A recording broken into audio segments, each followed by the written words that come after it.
tem divulgado, portanto ele faz parte do grupo Seu Contrário, vai por esse país fora e vem em muitas escolas divulgar os poetas portugueses, o que é por si só algo muito nobre. Então ele tem, diria, um talento proporcional ao seu peso e vamos ficar então, mais diretamente o autor, o Delmar, convidou para partilhar connosco alguns poemas, alguns deles bastante conhecidos, e que ele acha, e eu também acho que sim, que casam muito bem e que são transversais a muitas das temáticas deste livro particular que estamos aqui a celebrar hoje, Meditações de um Neófito. Minhas senhoras e meus senhores, ficamos então com o autor Vontrina. Ano após ano, suportando com silêncio o seu labor, que faz crescer a sua lustrosa espiral, calado, vendo crescer os seus anéis, troca a mansão do ano anterior pela nova, deslizando, amolda-se ao seu novo lar, sem se lembrar mais do antigo. Graças te dou pela tua mensagem celestial. Filho do mar revolto, ouvidas a tua origem ao avançar. Dos teus lábios sai uma nota mais eloquente. Enquanto soa nos meus ouvidos, ouço uma voz que canta. Constróis mansões mais valiosas no meu espírito. Como passam velozes as estações do ano. Faz com que o templo novo seja mais nobre que o anterior. Isola-te no céu em espaço maior, até que por fim te libertes, deixando a tua concha, trocando-a por um oceano de vida imortal. Foi o Náutilo de Oliver Wendell Holmes. E agora vamos passar ao nosso velho amigo Guerra Junqueiro, Caminho do Céu. Dei a volta ao mundo semeando esperança. Dei a volta ao mundo semeando paz. Beijou-me a mentira, mordeu-me a vingança, cuspiu-me risadas de fel, Satanás. Dei a volta ao mundo de olhos deslumbrados, esplendendo estrelas, radiações de fluxo. Queimaram-me os olhos pelos verdourados, fizeram-me os olhos carvões calcinados. Pagaram com trepas esmolas de luz. Os golpes sangrentos, a raiva maldita, curei-os num banho de amor e perdão. E em vez de meus olhos de sombra e desdita, nasceram uns olhos de luz infinita, uns olhos abertos no meu coração. Para acabar, um humanista, um esperantista, um homem com um pé na Europa, outro na Ásia, um em Portugal, outro em Goa, a Deodato Barreto, a riqueza.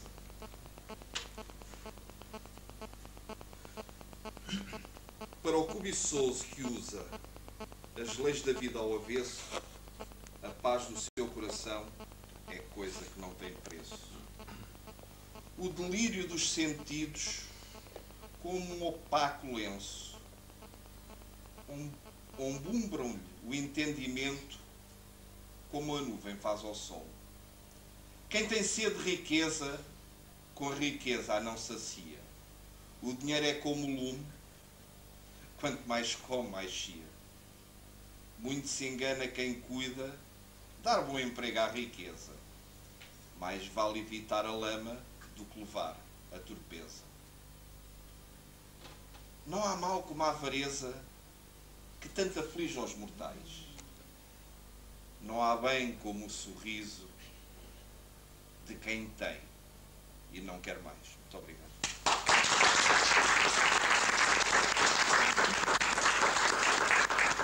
Agradeço ao Vontrina por esta interpretação destes poemas e quando conhecerem melhor o livro perceberão, se lembrarem dos autores que foram ditos, que há aqui uma síntese em termos de ideias, de concepções, de valores entre a obra do Delmar e estes autores e estes poemas em particular. O Vontrino é também um mestre em História da Qualidade de Vida e da Boêmia Contemporânea, portanto é um homem vivido, cheio de experiência, por isso é que ele também tem esta maneira única própria de ler, de interpretar, e agradecemos aquilo que foi ouvido. E agora, porque não é fácil, digamos, publicar neste país, por todas as razões, não é fácil ter esta abertura de espírito, embora todos desejamos que assim seja, tenhamos cada vez mais espírito crítico e possamos, e isto era uma conversa tão longa e cruzava-se com a educação e com as questões que andam para aí relacionadas com a escola, o sistema, o ministério, os professores, enfim. De qualquer maneira, até nos querem roubar, nos querem tirar isso, e mais não digo para já. Por todas essas razões, nós temos um homem, de facto, como foi dito e reiterado, e não quero mais fazer a apologia disso mesmo, um homem que fala com o coração, muitas vezes, e que consegue o equilíbrio entre a razão e o coração, por isso escreve com esta mestria e desta maneira, como foi várias vezes dito já. E, portanto, temos o prazer de ter um homem livre de espírito, livre, aberto, e que diz o que pensa e que procura ajudar a humanidade, e, de facto, penso que vai conseguir, pelo menos, oxalá que assim seja. Portanto, pela coragem, pela ousadia e de facto, por aquilo com que ele nos presenteia, que são excelentes livros, que provavelmente hoje não são compreendidos, não são lidos, não são aceitos, mas as grandes obras terão o seu tempo. Alguém dizia que as grandes coisas não passam pelos grandes meios, mas também dizia alguém que há de chegar o tempo em que isso possa acontecer, ou em que isso tem mesmo que acontecer. Sem mais delongas, sem mais palavras, passo então a palavra ao nosso querido amigo, autor de hoje, Delmar Domingos de Carvalho.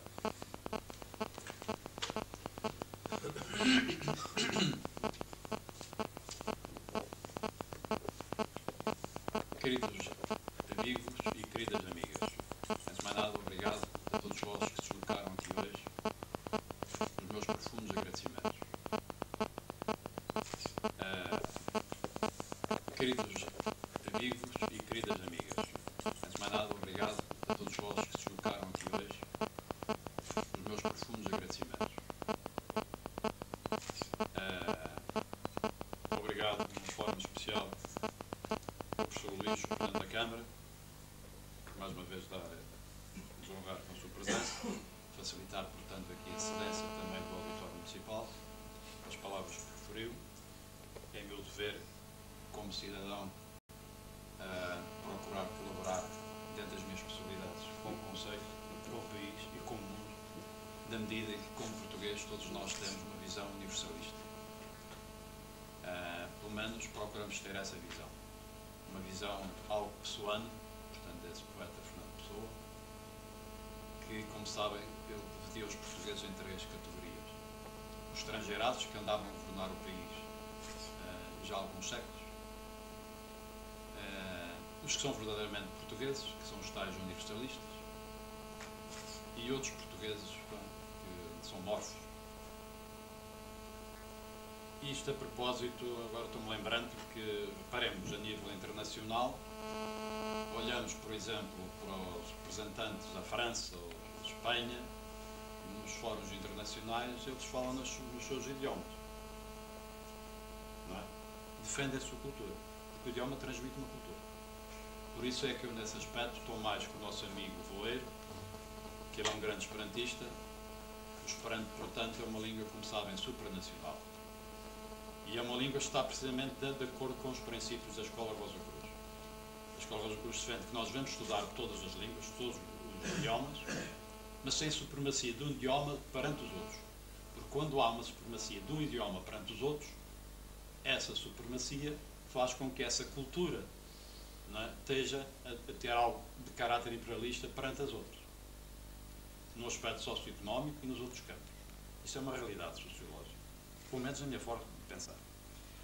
Quero agradecer mais uma vez à Minerva as palavras do nosso amigo Ângelo, que eu trato assim por ele, e então como professor ele hoje está aqui muito... Pronto, há aqui mais professores, não é? Hoje não está na manifestação, paciência, alguns querem para estar aqui e foram para a manifestação, pronto, tudo bem. É o tal direito que temos de liberdade de expressão e manifestação. Mais uma vez, muito obrigado pelas palavras. São palavras de amizade. O nosso amigo Boeiro, portanto, eu escolhi mesmo, entre aspas, que este nosso amigo viesse até cá. Por vários motivos. Porque, na realidade, ele era um Portugal desconhecido. Como ele diz bem, eu tenho pena nem sempre colaborar com eles. Também já me quiseram dar o tacho de vice-presidente da direção, mas desculpem lá, meus amigos. Não posso ir a todas, não é? E eles, amanhã têm um passeio pedestre, quem quiser ir com eles, no Monsanto. Lá vai o nosso amigo Boeiro e outros, portanto, a Sociedade de Meteorologia. E esse contacto com a natureza. Algumas palavras que ele preferiu podem, portanto, suscitar algo polémico. Mas quem nós, de facto, mal, isto é no meu ponto de vista, não tenhamos essa liberdade de expressão, quando não temos essa liberdade de expressão e temos medo de a ter, então nem nós avançamos, nem os outros, nem o país avança. Ao longo da história nós verificamos que os povos que têm mais avançado, nos períodos que avançam mais, é quando há mais liberdade de expressão, mais liberdade de opinião, mais liberdade de criação, sem receio nenhum de ser perseguido, de ser marginalizado. Isso é, para mim, evidente. E quanto mais avançarmos nessa área, melhor será para todos nós. Em todos os aspectos, mais justiça amorosa haverá em todos os campos.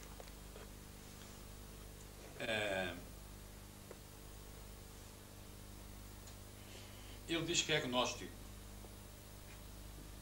Tudo bem. É um agnóstico cheio de dúvidas. Mas quem é que nós não tem dúvidas?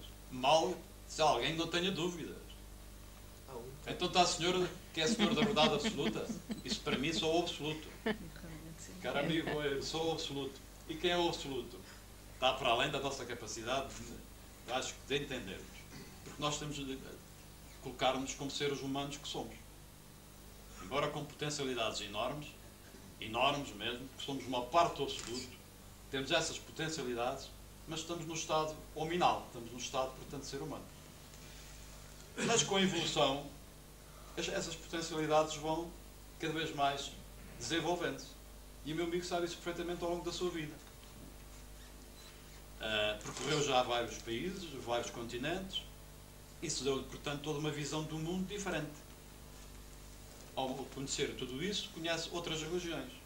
Interroga-se, afinal de contas, qual é aquela religião que está mais... Qual é que será mais perfeita? Bem, isto, como da conversa que temos tido, religião é religar, é tornar a ligar.